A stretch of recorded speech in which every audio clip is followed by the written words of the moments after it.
Lorsque la parole de Dieu vient dans votre vie et vous recevez la paix que Jésus donne à travers sa parole et par le Saint-Esprit, plus vous marchez dans la lumière de cela, plus elle devient grande. Et ensuite, il dit l'accroissement de son règne dans votre vie, l'accroissement de son gouvernement dans votre vie. Il n'y aura pas de fin à son accroissement. Vous continuez juste à vous étendre dans votre vie de tous côtés. Vous ne devenez jamais plus petit en devenant plus grand. Donc, ce que je partage avec vous, c'est quelque chose en laquelle vous pouvez vraiment avoir confiance. Vous pouvez seulement devenir plus grand et plus grand et plus grand. Alléluia.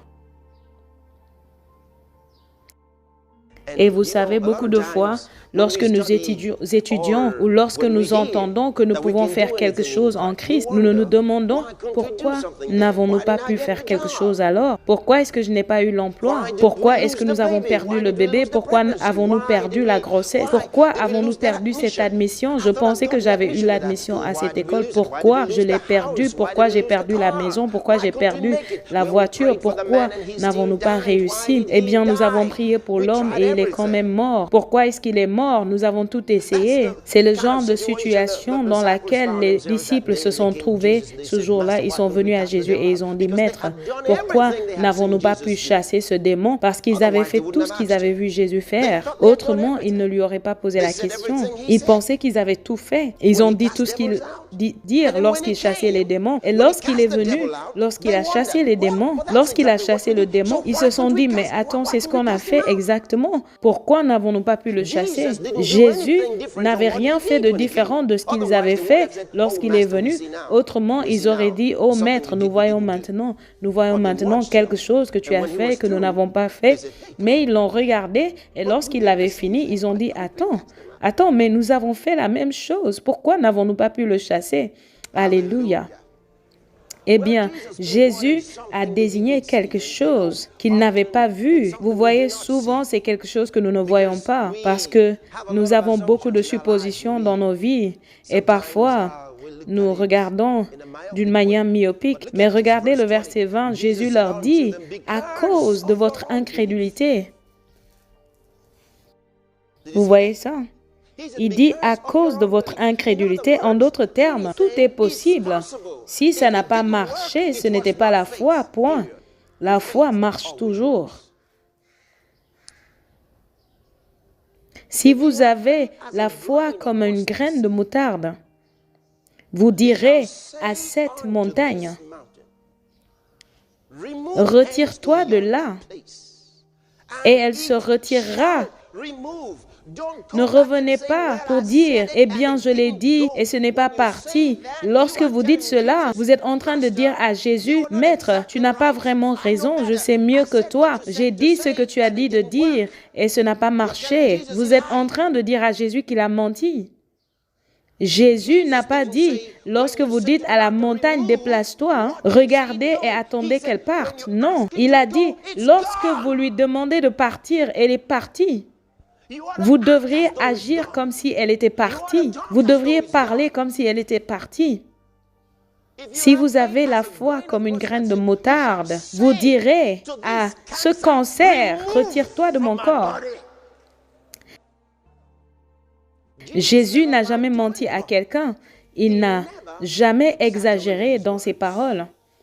Lorsqu'il a parlé, c'était la réalité absolue. Il a dit, je suis le chemin, la réalité et la vie. Si vous avez la foi comme une graine de moutarde, vous savez, il ne parle pas d'avoir une grande foi. La foi ne vous est pas donnée grande, elle vous est donnée petite. C'est une petite semence.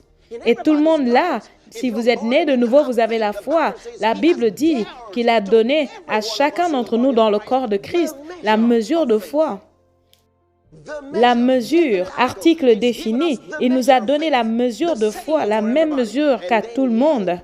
Et ensuite, il dit que vous faites grandir votre foi. C'est votre responsabilité. Vous devez faire grandir votre foi. Dieu vous donne tout. Avez-vous vu une semence d'orange qui a un tronc? Vous n'avez jamais vu une graine d'orange avec un tronc. Mes frères, cette petite graine d'orange a en elle les potentialités de produire les racines, le tronc, les branches, les feuilles. C'est comme ça que vous êtes. Tout, la Bible dit que tout ce dont vous avez besoin pour la vie et la piété vous a été donné. J'ai découvert dans la parole de Dieu que je pouvais devenir tout ce que je veux dans ce monde, que je pouvais aller partout dans ce monde. Vous voyez, votre problème, ce n'est pas l'ambassade. Votre problème, ce n'est pas la nation d'où vous venez. Personne n'est votre problème. Vous êtes votre propre problème. Regardez ça encore. Il dit, si vous avez la foi comme une graine de moutarde. Vous voyez, toutes ces prières que vous faites en disant, « Oh Seigneur, enlève ceci de moi, enlève ceci de moi », vous êtes en train de perdre votre temps. Je les ai vus pleurer comme ça et ça n'a rien changé. « Oh Dieu, s'il te plaît, enlève ça de moi ». Ils pensent que, vous savez ce que Jésus a dit? Il a dit, ne priez pas comme les païens qui pensent qu'ils seront entendus le nombre de leurs paroles. Enlève, enlève, enlève, enlève, enlève, enlève, enlève. C'est comme ça que les prophètes de Baal priaient. Vous voyez, Dieu ne vous entend pas parce que vous avez beaucoup de paroles à lui dire. Il a dit, si vous avez la foi, si votre foi est foi, il dit, vous dites à la montagne, parlez au trouble. N'en parlez pas. Arrêtez de parler à propos de votre douleur. Arrêtez de parler de votre manque d'emploi, votre manque d'argent. Arrêtez de parler des problèmes de votre femme. Arrêtez de parler des problèmes que vous avez dans votre... Parlez aux problèmes. Dieu a dit, Ézéchiel, fils de l'homme, est-ce que ces ossements peuvent revivre? Ézéchiel a dit, Seigneur, toi seul tu sais. Il dit, d'accord, voici, on va faire quelque chose. Il dit, fils de l'homme, prophétise aux ossements. Il dit, parle aux ossements. Dis, ô vous, ossements desséchés, écoutez la parole du Seigneur. Oh mon Dieu. Wow. Dieu nous fait toujours comprendre que ce n'est pas lui le problème, il est avec nous. Il a dit à Moïse, d'abord, il a dit maintenant, tu étends la main sur les eaux et tu la divises. Il n'a pas dit, étends la main et prie à moi et je vais diviser. Il a dit, Moïse, je veux que tu étendes la main sur la mer Rouge et que tu la divises. Vas-y et fais-le. La prochaine fois qu'il voulait de l'eau, il a dit, Moïse, dis au rocher de te donner de l'eau. Oh Dieu!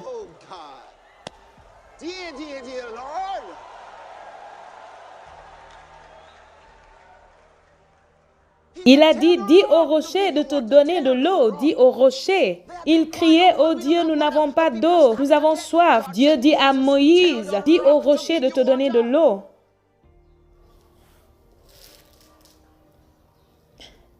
Pendant qu'il dit à Ézéchiel, parle aux ossements, ces ossements étaient très desséchés. Ça veut dire que tout ce que Dieu a créé a de l'intelligence.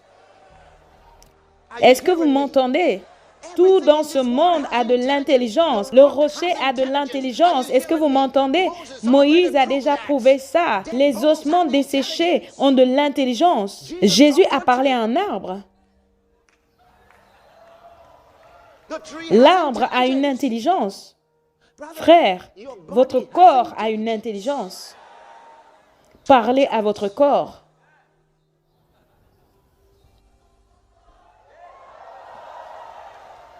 Vous savez, dans beaucoup d'endroits, ils ont toujours besoin de conseils et de conseils parce qu'ils n'écoutent pas la parole de Dieu. Toujours, ils doivent recevoir ce conseil venant pour ce domaine de leur vie ou pour cet autre domaine de leur vie. Ils traversent certains problèmes.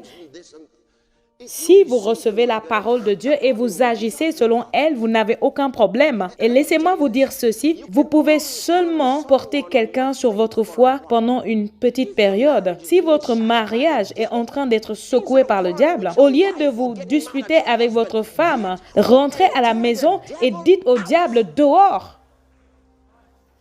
C'est mauvais pour vous de dire, eh bien, je ne comprends pas vraiment ce mariage. Mon mari ne peut juste pas m'accepter. Ma femme ne peut juste pas. Si vous deux, vous êtes des chrétiens, quelque chose ne va pas avec vous deux. Nous ne sommes pas supposés être des victimes. Il a dit, vous direz à cette montagne. Il n'a pas dit combattez la montagne. Il a dit, si vous avez la foi, parlez. Parlez à cette montagne. La vie et la mort sont au pouvoir de la langue, frère.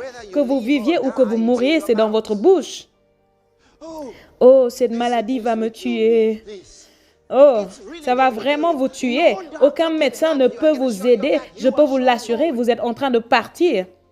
Il est en train de vous dire, si vous voyez votre vie aller dans la mauvaise direction, c'est comme si tout est en train de devenir sombre. Votre vie n'est pas en train de s'améliorer. Il dit, hey, utilisez votre bouche. Allons, changez la direction de votre vie. Par exemple, quelqu'un dira qu'il a le VIH. Est-ce que vous ne voyez pas que vous êtes en train d'aller vers la tombe? Vous êtes en train d'aller et vous pouvez voir que la manière dont vous êtes en train d'aller, vous pouvez voir que très bientôt, ils vont amener votre cercueil. Vous savez qu'ils vont creuser là-bas, qu'ils vont vous mettre là-bas. Vous pouvez le voir. Vous voyez ça. Vous voyez quelques gars en train de pleurer et vous voyez que certains sont fatigués et ils sont contents que vous partiez. Donc, qu'est-ce que vous allez faire?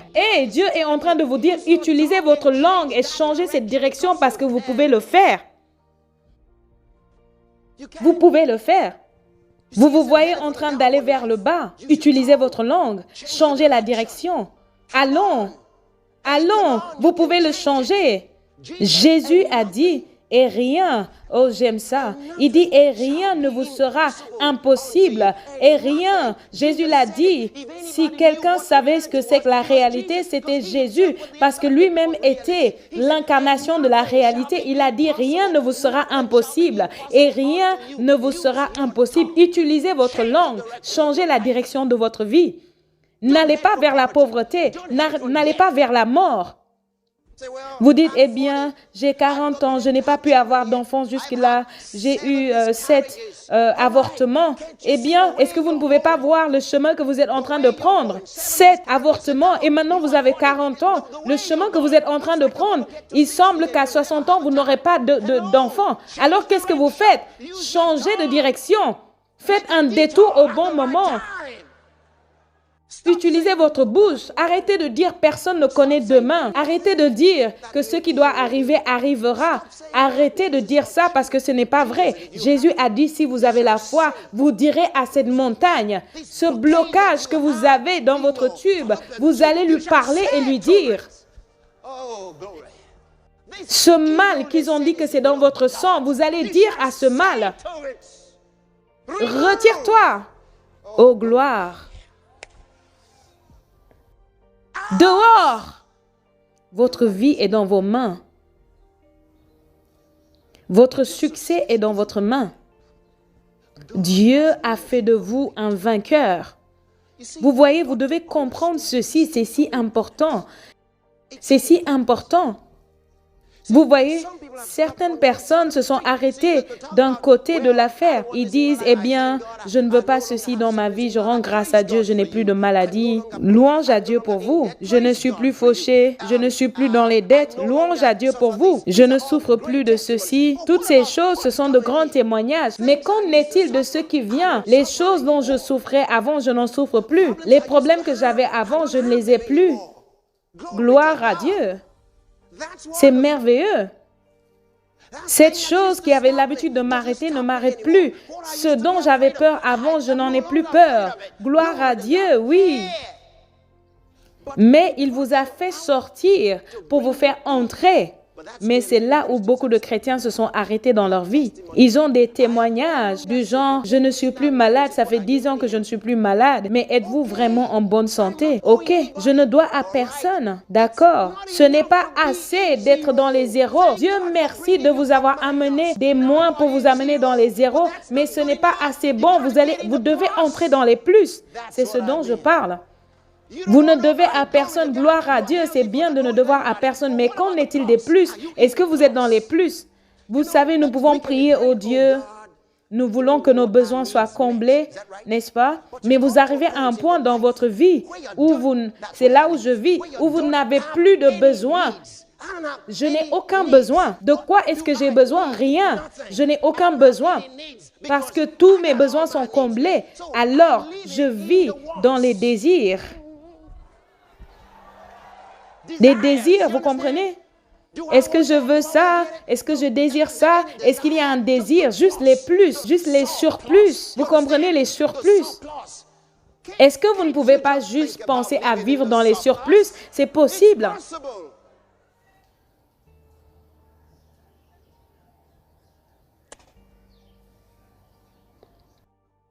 D'accord, on va dire ça comme ça. Il y a un gars qui a une voiture avec 4 pneus et il est en train de voyager. Comment pensez-vous qu'il va prier? Oh Seigneur, aide-moi, s'il te plaît. Je ne veux pas avoir de problème avec mes pneus parce que je n'ai pas de pneus de rechange. Mais il y a un autre qui a un pneu de rechange qui sera plus dans la confiance que celui qui n'a pas. Donc pendant que l'autre prie, oh Seigneur, fais que je n'ai pas de problème avec mes pneus, l'autre est plus à l'aise. Mais si un pneu se crève, il va mettre le pneu de rechange et si le voyage est encore long, il va commencer maintenant à prier. Vous comprenez? Mais il y a certaines voitures qui ont 2 roues de secours, vous savez? Ils en ont 2, mais celui-là, il sera plus dans l'assurance que celui qui a un seul pneu de rechange, qui sera plus confiant que celui qui n'en a même pas un. N'est-ce pas? Est-ce que vous êtes sûr que c'est comme ça? Regardons maintenant, il y a un autre étudiant à l'école, il prie et il dit, Seigneur, je ne veux pas échouer, je ne veux pas échouer. Il étudie parce qu'il ne veut pas échouer, mais il y a un autre gars qui ne peut pas penser à échouer, il n'a pas de problème avec échouer. Ce qu'il est en train de penser, c'est qu'il doit avoir un 20 sur 20. Vous comprenez? Ce gars-là, il est différent. Mais l'autre, lorsqu'il a un 10, il est soulagé, rassuré. S'il a un 11, il va dire à tout le monde, j'ai eu un 11, j'ai eu un 11, je pensais que j'allais avoir 5 et j'ai eu 11. Il y a un autre qui est fâché qu'on lui a donné 16. Il dit 16, moi, pourquoi? Non. Vous comprenez? On lui a donné un 16 et il est en colère. Un autre a eu 11 et il est tout content. Frère, peu importe combien de 20 tu as à l'école, mais si tu as un 10 dans la vie, ce n'est pas bon. Le 20 sur 20 est réel dans la vie. Dis à quelqu'un, tu peux vivre dans les surplus. Oui. Ne vis pas dans le juste assez, la moyenne. Toujours vers la fin du mois, votre argent est presque fini et vous dites, ah, merci Jésus. Certains d'entre vous, vous avez toujours des retards. Vous avez pris de l'argent en avance dans votre lieu de travail. Vous avez pris des mois à l'avance et maintenant vous payez encore, vous payez. Et de la manière dont les choses vont, c'est comme si vous n'allez jamais pouvoir finir de payer. Et parfois vous dites, Seigneur, si je pouvais juste partir de ce pays, je ne vais jamais revenir parce que vous savez combien vous devez. Est-ce que je peux vous dire quelque chose? Si vous allez en Amérique, vous allez encore être dans les dettes. Pourquoi? Parce que cette chose qui vous a mis dans les dettes vous remettra à nouveau dans les dettes. Vous dites non, j'ai appris la leçon. Vous n'avez pas encore appris. Parce que votre leçon, ce n'est pas que vous n'êtes pas assez intelligent. Votre langue vous a mis là-bas. Si vous aviez connu, mon Dieu, pourvoira à tous mes besoins selon ses richesses dans la gloire. Selon sa richesse dans la gloire, pas selon l'économie. Par Christ Jésus. Écoutez, est-ce que vous avez déjà lu ça dans votre Bible? 1 Jean, chapitre 4, verset 4. Vous êtes de Dieu, petits enfants. Est-ce que vous avez déjà lu ça? Qu'est-ce que ça signifie pour vous? Vous êtes de Dieu. Vous venez de Dieu. Votre origine est de Dieu. C'est ce qu'il est en train de dire. Il dit, vous êtes de Dieu, petits enfants, et vous les avez vaincus. Vous n'êtes pas en train d'essayer de les vaincre, vous les avez vaincus. Vous les avez vaincus. Vous les avez vaincus. Parce que,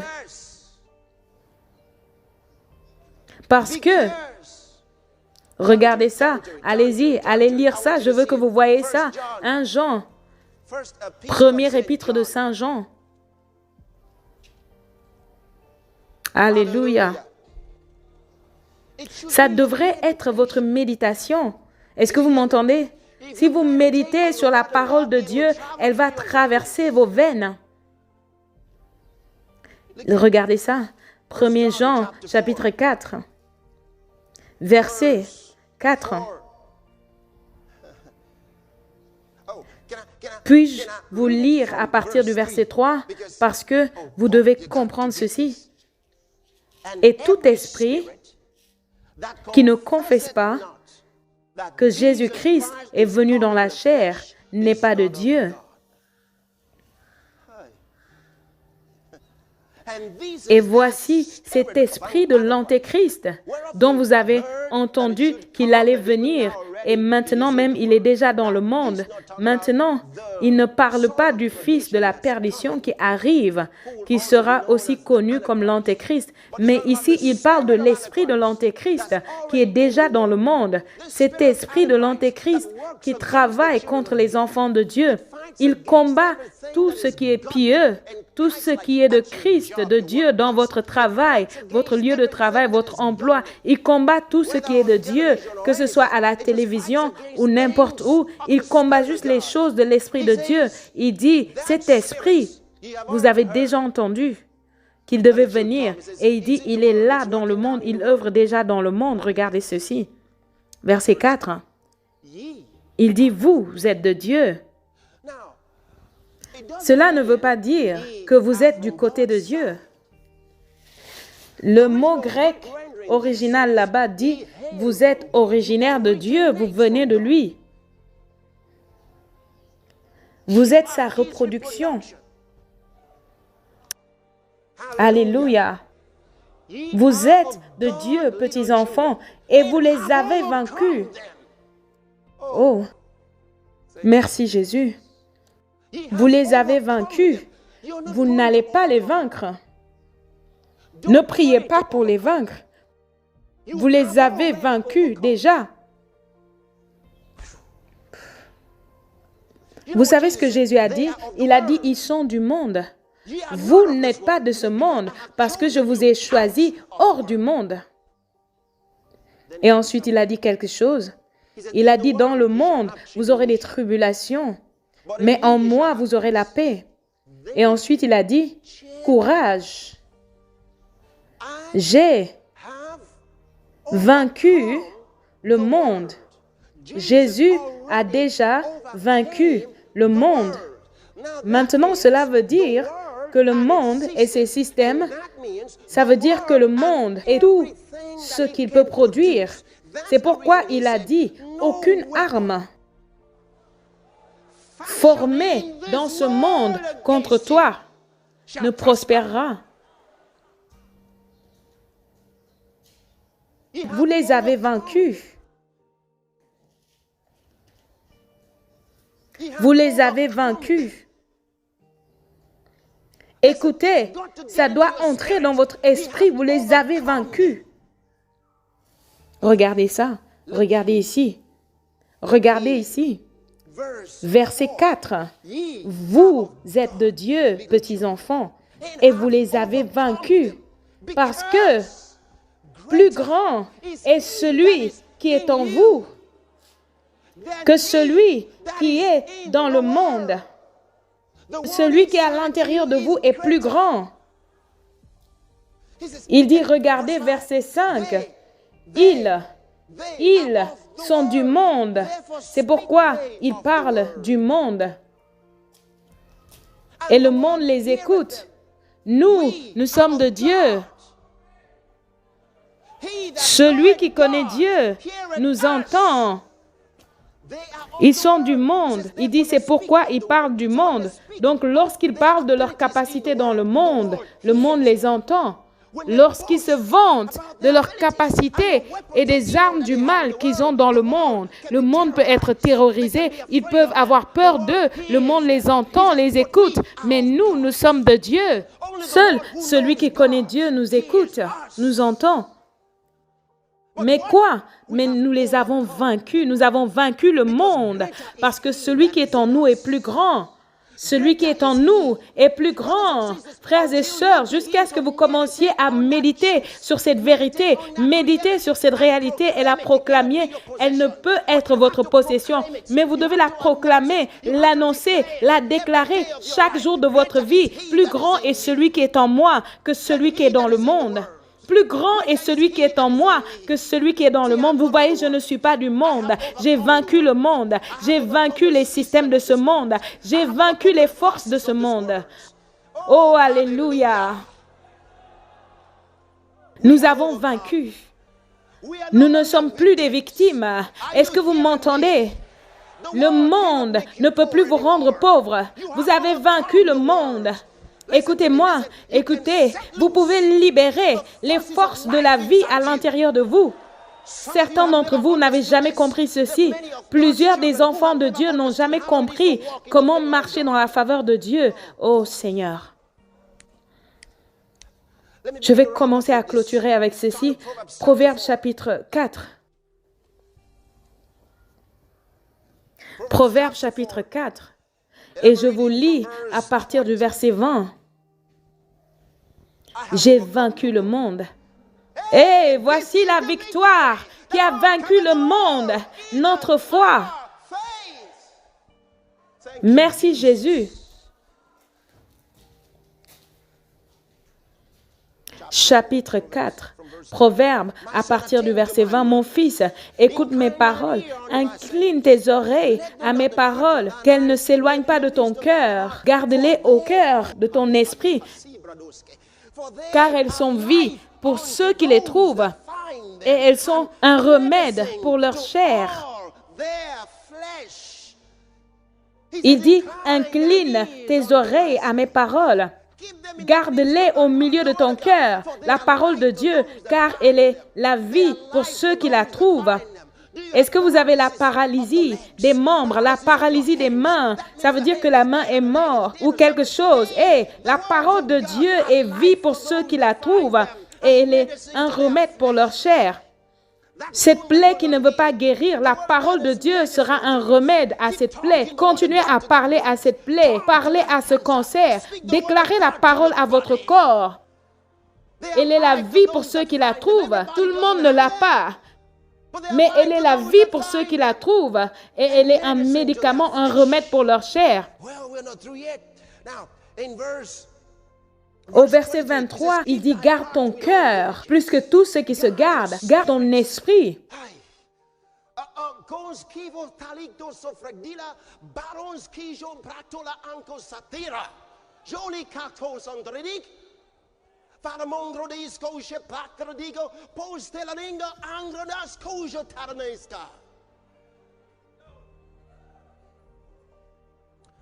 Oh, merci Seigneur Jésus. La parole de Dieu a une capacité divine. La parole de Dieu est la créatrice du monde entier, de la terre entière, la créatrice de l'univers. Si vous pouvez faire confiance à la parole et la garder à l'intérieur de vous, dit le Seigneur, rien ne pourra tenir contre vous avec succès. Merci Seigneur Jésus. Gloire à son nom pour toujours. Il dit, garde ton cœur plus que tout ce qui se garde, car d'elle provient les sources de la vie, c'est-à-dire les forces de la vie proviennent de votre esprit. C'est pourquoi il dit, garde ton esprit avec diligence. Ne laisse pas que les mauvaises choses entrent. Ne permets pas aux gens de te suggérer les mauvaises choses. Tu es un enfant de faveur. Ne laisse personne te dire que tu ne peux pas avoir la faveur. Tu es un enfant de grâce. Que personne ne te dise que tu ne peux pas avoir la grâce de Dieu dans ta vie. De ton esprit viennent les forces de la vie. Alléluia. Garde ton cœur, ton esprit avec diligence, car d'elle viennent les sources de la vie, les forces de la vie. Éloigne de toi une bouche contraire. Lorsque quelqu'un commence à te dire des bêtises, les choses qui ne sont pas conformes avec la parole de Dieu, il dit éloigne de toi cette bouche perverse, cette bouche contraire. N'écoute pas la mauvaise chose, n'écoute pas la mauvaise personne, n'écoute pas les mauvaises choses parce qu'elles vont polluer ton esprit. Et pourtant, de ton esprit viennent les forces de la vie. Tu peux relâcher les forces de la vie. Et lorsque tu relâches les forces de la vie, il y a des gens dehors qui vont commencer à te chercher. Ils ne comprennent même pas pourquoi ils doivent juste faire quelque chose pour toi. Je te dis, tu es un roi dans cette vie. Comprends, tu n'es pas une personne ordinaire. Hey, tu es de Dieu. Vous êtes de Dieu, petits enfants. Et vous avez vaincu le monde, parce que plus grand est celui qui est en vous que celui qui est dans le monde.